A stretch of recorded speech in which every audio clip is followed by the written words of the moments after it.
tumeambiwa ni wakati wa Pemba. Pemba mko tayari? Namna hiyo. Kwa kweli ZIPA wanafanya kazi kubwa sana ya kuhamasisha uwekezaji ndani ya nchi, kwa sababu wawekezaji wanapokuja basi na nchi inaweza kufaidika, tunapata ajira, shughuli mbalimbali zinafanyika za kuendeleza uchumi wa Zanzibar.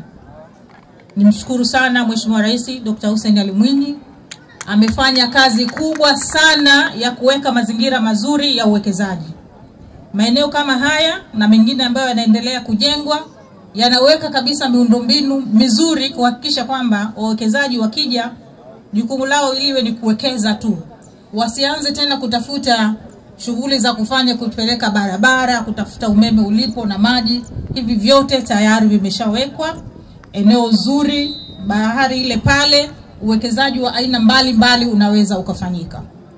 Tunaamini kabisa kwa kufanya hivi, lakini pia na kikubwa kilichofanyika cha kurekebisha sheria yetu uwekezaji, kuweka hamasa kubwa na vivutio vikubwa zaidi kwa Pemba, tunahakikisha kwamba Pemba inaenda kufunguka.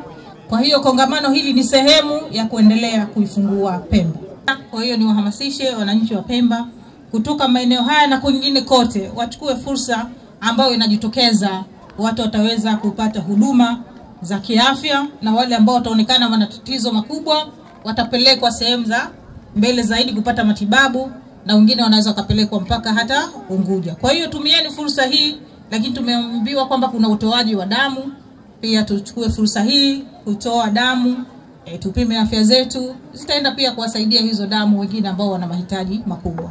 Zanzibari kwa ujumla, wa Tanzania na wengine wote wanaweza wakawa wawekezaji. Vivutio viko vingi na vitaelezwa vizuri kwenye hiyo elimu itakayotolewa.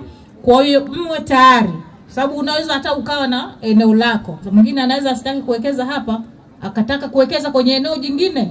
Wewe mwananchi unaweza ukawa na eneo lako, unaweza ukaungana na mwekezaji, badala ya kuuza pengine mkaingia ubia na ukafaidika.